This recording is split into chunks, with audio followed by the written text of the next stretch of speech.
శివరాత్రి రోజున ఎర్రటి ప్రమిదలతో దీపాలు వెలిగిస్తే ఎలాంటి ఫలితాలు వస్తాయి ఇప్పుడు మనం తెలుసుకుందాం. హిందూ మత పండుగలలో శివరాత్రి ప్రశస్తమైనది. ప్రతి ఏటా మాఘ బహుళ చతుర్దశి నాడు మాస శివరాత్రి అని మనం జరుపుకుంటాం. శివుడు ఈరోజు లింగాకారంగా ఆవిర్భవించాడని శివ పురాణంలో ఉన్నది. అలానే ఆదిదేవుడు నీలకంఠునిగా మారిన రోజు ఈరోజు.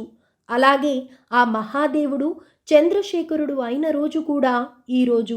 అలానే మృత్యుంజయ మంత్రం ఆవిష్కరణ జరిగిన రోజు కూడా ఈరోజు. అలాగే పరమేశ్వరునితో పార్వతీదేవికి కళ్యాణం జరిగిన రోజు కూడా ఈ మహాశివరాత్రి రోజు.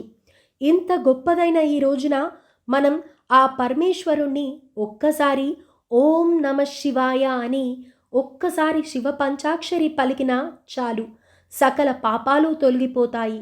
అలాగే ఆయన మృత్యుంజయ మంత్రం ఓం త్రయంబకం యజామహే సుగంధిం పుష్టివర్ధనం ఊర్వారుకమివ బంధనాత్ మృత్యోర్ముక్ష్య మామృతాత్ అని ఒక్కసారి పలికినా చాలు, సమస్త పాపాలు తొలగిపోతాయి.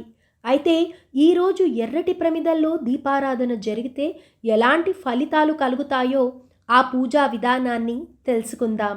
మహాశివరాత్రి ఈ రోజున సాయంత్రం స్త్రీ స్నానం చేసి మంచి వస్త్రాలు ధరించి ఆ రోజు సాయంత్రం ప్రదోష సమయంలో అంటే 6 గంటల ప్రాంతంలో పుణ్య స్త్రీలు ఎర్రటి పువ్వులను శిరస్సున ధరించి నుదుట కుంకుమ బొట్టు పెట్టుకొని ఎర్రటి ప్రమిదలు శుభ్రం చేసుకోవాలి. మీ దగ్గర ఉంటే మీకు నచ్చిన రుద్రాక్ష ధరించాలి. ఆ తరువాత పూజా మందిరంలో శివపార్వతులు ఇద్దరికీ గంధము కుంకుమ సమర్పించి తాంబూలాలను సమర్పించాలి. ఆ తరువాత ఎర్రటి ప్రమిదలు 3 ఒత్తులు కలిపివేసి నువ్వుల నూనె వేసి దీపం యొక్క ముఖం పడమర దిక్కున చూసేట్టుగా ఆ 2 దీపాలను వెలిగించాలి.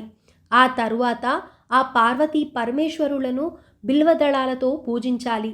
ఈ దీపాలను వెలిగించి ఓం నమ శివాయ అని 108 సార్లు ధ్యానించే వారికి కైలాస ప్రాప్తి సిద్ధిస్తుందని విశ్వాసం. అలాగే ఇలా దీపాలు వెలిగించడం ద్వారా మీకు దీర్ఘ సుమంగళి ప్రాప్తం లభిస్తుంది. ఎర్రటి ప్రమిదలను తీసుకొని దూదితో 5 ఒత్తులు చేసి 5 ముఖాలలోనూ ఆ ఒత్తులు చేసి దీపాలను వెలిగించవచ్చు. పంచహారతిగా వెలిగించే దీపాల ద్వారా సకల దేవతలను తృప్తిపరిచే విధంగా ఉందని పండితులు చెబుతున్నారు. శివరాత్రి రోజు సాయంత్రం వివాహం కాని వారు నిష్ఠతో శివునికి దీపాలు వెలిగిస్తే గుణవంతుడైన భర్త లభిస్తాడని పురాణాలు చెబుతున్నాయి. వివాహమైన స్త్రీలు ఈ దీపాన్ని వెలిగిస్తే దీర్ఘ సుమంగళి ప్రాప్తం, వివాహం కాని వారు వెలిగిస్తే వారికి గుణవంతుడైన భర్త లభిస్తాడు. అదేవిధంగా దేవాలయాలలో పంచామృతాలతో శివుడికి అభిషేకం చేయిస్తే ఈతి బాధలు దారిద్రాలు తొలగిపోతాయని నమ్మకం. ఆలయాల్లో శివ కళ్యాణము 108 బిందెలతో రుద్రాభిషేకము చేయిస్తే ఒక అశ్వమేధ యాగం చేసిన ఫలం లభిస్తుందని పురాణాలు చెబుతున్నాయి. ఇలా శివరాత్రి రోజున దీపం వెలిగించడం వలన విశేషమైన పుణ్య ఫలితాలను పొందుతారు.